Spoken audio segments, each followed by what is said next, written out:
ቤተሰቦች አላችሁልኝ ኑሩልኝ እንዴት እንደምወዳችሁ ታውቃላችሁ አይደለ? ለዚህ ቻናል አዲስ የሆነ ሰው ካለ ቻናል ሰብስክራይብ አድርጉ። ይሄን ቤተሰብ እንዲቀላቀል በአክብሮት እየጋበዝኩኝ፣ እንዲሁም ይሄን ቪዲዮ ላይክ አድርጉት። ቪዲዮ ማዕከል ላይ የፈለጋችሁትን ሐሳብ አስተያየት ቪዲዮን በተመለከተ መስጠት ትችላላችሁ ማለት ነው። ወደ ዛሬው ቪዲዮ የሳልፍ እንግዲህ ሳሚዳንን የማያውቅ ሰው የለም። እጅግ በጣም ድምጽ መረዋው አሪፍ ስራዎች ሙዚቃ ነክ የሚሰራ ምርጥ አርቲስታችን ነው ማለት ነው። በተጓዳኝ ደግሞ ፌስቡክ ላይና ቲክቶክ ላይ አስተያየት እየሰጠ ለኮሜንት ለሚሰጠው ኮሜንትና ሐሳብ አስተያየት ለሚሰጠው ሪፕሌይ መልስ በመስጠት እጅግ በጣም የምናውቀው ወንድማችን ነው ማለት ነው። ነቆራ አልተቻለም ማለት ነው ከሰሞኑ ማለት ነው። በቴዲ አፍሮ አልበም ዙሪያ ላይ ከመውጣቱ በፊትም ከወጣም በኋላ የሚሰጠው ንግግር እጅግ በጣም ሶሻል ሚዲያ ላይ በጣም ሲዘዋወር ነበር ከሰሞኑ ማለት ነው። ዛሬ ደግሞ በአዲስ ነቆራና በአዲስ ውስጠ ወይራ ንግግር ከች ብሏል ማለት ነው። እጅግ በጣም ስሰሙት ይገርማችኋል። ብቻ ያመጣበት ነገር ምን ይለናል? ስለ ቀበሌ ሊቀመንበር አመራረጥ ብሎ እንግዲህ አንድ ታሪክ ሊነግረን ነው። ምንድነው የሚለውን ነገር ሙሉውን ከሱ ሰምተን ምን ለማለት ነው የፈለገው ሳሚዳን የሚለውን ነገር በኮሜንት ብንወያይበት ደስ ይለኛል ማለት ነው። እኔ ግን የጠረጠርኩት የገመትኩት ነገር አለ። ከጋበዝኳችሁ በኋላ እንግዲህ የራሴን ሐሳብ የራሴን መንደርደሪያ እሰጣለሁ ማለት ነው። ስለ ቀበሌ ሊቀመንበር አመራረጥ ሊነግረን መጥቷል። እንግዲህ አብረን እየሰማን አብረን ቆይታ እንድናደርግ በአክብሮት ጋበዝኩ ማለት ነው። ይመቻችሁ። ሰላም ጤና ይስጥልኝ። እንዴት ናችሁ? such a beautiful day። ዛሬ ደግሞ የምንነጋገረው እስከዛሬ ድረስ በይደር ስላቆየሁት ስለ ቀበሌው ሊቀመንበር አመራረጥ። ይሄ የምነግራችሁ ታሪክ ሁሉም የቀበሌ ሊቀመንበር በዚህ መንገድ ይመረጣል ማለት ያለው እኔ ከዚህ በፊት ያጋጠመኝን ከኔ ህይወት ጋር የተገናኘውን አንዱን ማሳያ ነው ምነግራችሁ ማለት ነው። እና እንዳታወሳስቡ።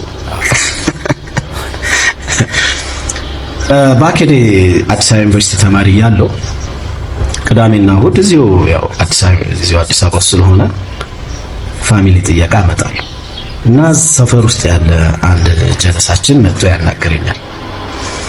ይሄ ጀለሳችን ከሌላ አካባቢ ነው የመጣው። ያው እዛው በመኖር በቆይታ ግን ተጃንሰናል ማለት ነው። እና መጥቶ ሳሚ የኛ የወጣት ሊግ አባል እንድትሆን እንፈልጋለን ይለኛል። እና ያኔ መንግስት ይሄ ወጣት ሊግ 5 ለ1 ገለመሌ ምናምን እንደዚህ ብዙ አደረጃጀቶች ያደርግ ነበር። እና ይሄ ልጅ የዛ አባል መጥቶ ያናገረኝ። እኛ ደግሞ ታውቁናላችሁ የአዲስ አበባ ልጅ ይሄ ቀበሌ እንደዚህ እንትን መደራጀት ምናምን ሲባል ችግር አለ በጣም። እና ከዛ አንፃር ሁለተኛም ደግሞ ያው ትምህርትም ስለነበረ የዩኒቨርሲቲው ጊዜም አይኖርኝም በሚል እና ይለፈኝ አልኩት። እና ለምንድን ነው ግን እኔ ጋር የመጣው እንዴት መረጥከኝ አልኩት ማለት ነው። ስለዋይ እዛ እንደዚህ በትምህርታቸው ጥሩ የሆኑ ልጆች ወደፊት መጥተው ከኛ ጋር እንዲሰሩ በሚልና ሪክሩት አድርጉ ተብለን ነው አለ ማለት ነው። ኦኬ አይ ይለፈኝ አልኩት ማለት ነው። እና ይሄ ልጅ ነው ሊቀመንበር ነው። እንዴት ሆነ?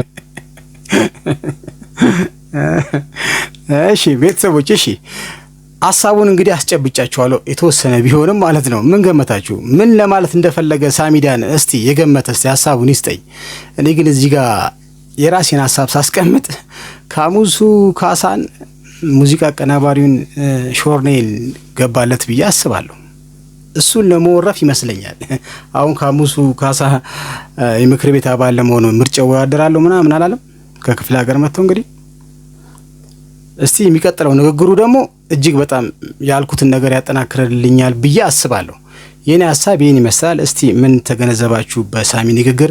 ምንስ ገመታችሁ? ምንድነው ትርጉሙ የሚለው ነገር ብታሳውቁኝ ደስ ይለኛል ማለት ነው። እስቲ እናስጨርሰው። ለማንኛውም እንመቻችሁ መሰላችሁ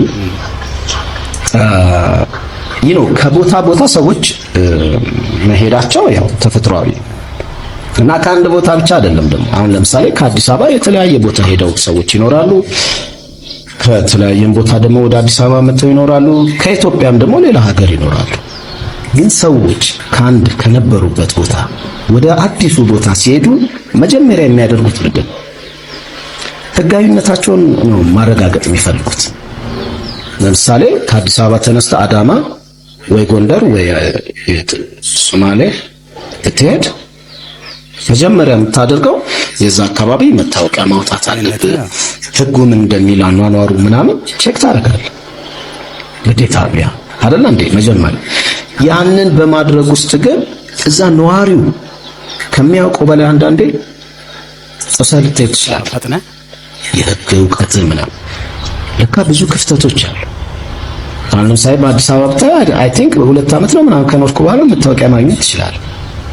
በቃ አሁን እንደኔ አይነቱ በዲፎልት መታወቂያ ስለማገኝ ምናምን እዛ ህጉን ምናምን አልፈተፍትም። ከሌላ አካባቢ ግን የሚመጣው መታወቂያ ለማግኘት በሚያደርገው ጥረት ውስጥ ከህግ ከሚያውቁ ሰዎች ጋር ሲያወራ ምኑን ሲያገላብጥ ከኔ በላይ እውቀቱን ሊያገኝ ይችላል።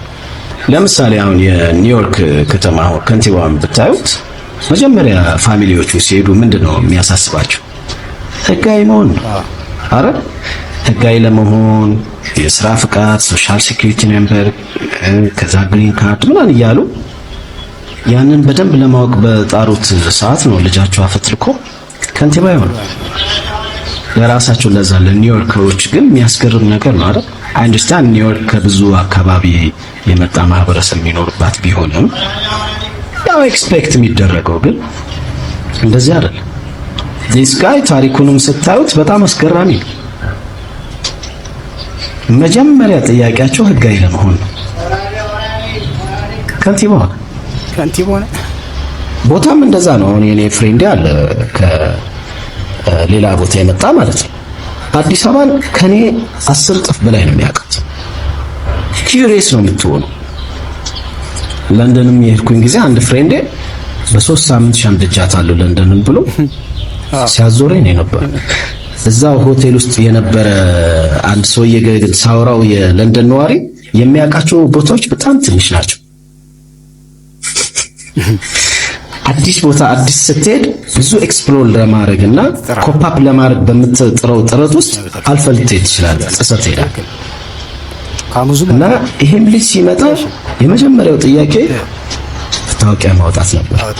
ሲሄድ እንትን የወጣት ሊግ እንደዚህ በፓርቲዎች መደራጀት ምናምን፣ ልጁ ደግሞ በደንብ ተናጋሪ ምናምን ነው እንትን እያደረገ ነው። ከዛ ለካ አንድ ቀን ቀበሌ ስብሰባ አለ የተባለ ይሄ ቅዳሜና እሑድ ስብሰባ ይኖራል። ብዙ ጊዜ እየተነፈፈ ነበር በጥሩምባ። አዲስ አበባ ልጅ አይደል አብዬ ማንም ሰው አልሄድም። አዲስ አበባ የዛ አካባቢ ሰው ለምን ስለ ቀበሌው ጉዳይ አይመለከተው። እነዚህ ደግሞ ምናምን ነው የሚለው። ለካ የዛኔ ሊቀመንበር የሚመረጥበት ጊዜ ማንም ሰው የለ፣ እሱ ተመረጠ። ይሄ ልጅ ተመረጠ። መጀመሪያ ያደረገው ነገር የሆነ መንገድ ነበር፣ እሱን ዘጋ። መንገዱ ሙዚቃ ነው ሲያስበው አይሮን ነው። በፊትም ያናደው ነበር መሰለኝ ወይ መንገድ። መጀመሪያ ሄዶ ያንን መንገድ ዘጋ። ሰው ያኔ መኪና የሚይዘው ምን ብሎ ሲሄድ ተዘጋ። ቴዲ አፍሮን ተርቦታል። ማን ነው ደግሞ ይሄን የዘጋው? እነዚህ ነው የማያውቁ ሰዎች ምናምን ብሎ ሰው ተቻችቶ ሲሄድ ለካ አዲስ ሊቀመንበር ተመረጠ። እንዴት ነው እኛ ሳናቀ ማንንም እያመጣችሁ ምናምን አለ ነው።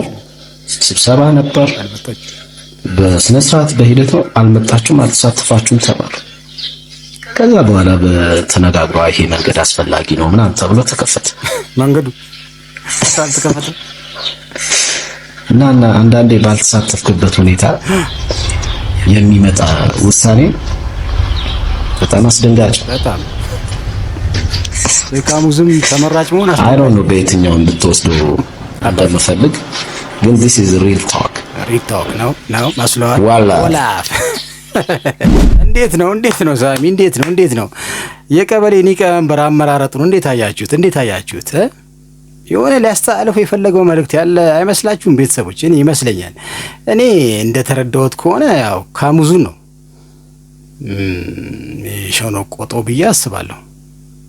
ሌላ መንገድ ነበረ ሙዚቃውን ዘግቶ ወደ ሌላ መንገድ መጣ ምናምን ያን ይመስለኛል። እንግዲህ የሳሚዳን የቀበሌ ሊቀመንበር አመራር ስታይሉ በሌላ ነገር አዙሮት አመጥቶት ካሙዙን የወጋው ይመስለኛል። ይሄ የኔ ሐሳብ ነው። ቤተሰቦች እስቲ ስለ ሳሚዳን ሐሳብ ምን ትላላችሁ? የኔስ ሐሳብና አተረጓጎም ስህተት አለው ወይስ ትክክል ነው ምናምን የሚለውን ነገር ለእናንተ እድሉን ሰጥቻለሁ። የፈለጋችሁትን ሐሳብ የተረዳችሁትን ነገር በኮሜንት ብታስቀምጡልኝ ደስ ይለኛል ማለት ነው። ሳሚዳን ግን በተለያየ ጊዜ የተለያየ ሐሳብ በተለያየ ሶሻል ሚዲያው በራሱ የሚያነሳቸው ነገሮች እጅግ በጣም ሰውን እያነጋገረ ነው።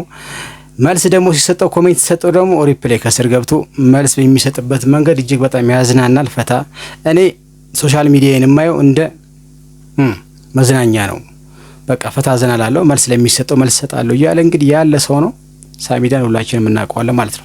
ቤተሰቦች የዛሬ ቪዲዮዬ ሳሚዳንን በተመለከተ ጋብዣችሁ መጥቻለሁ ማለት ነው። በቀጣይ በተሻለ ቪዲዮ ከእናንተ ጋር እስከመገናኝ ድረስ ባባይ።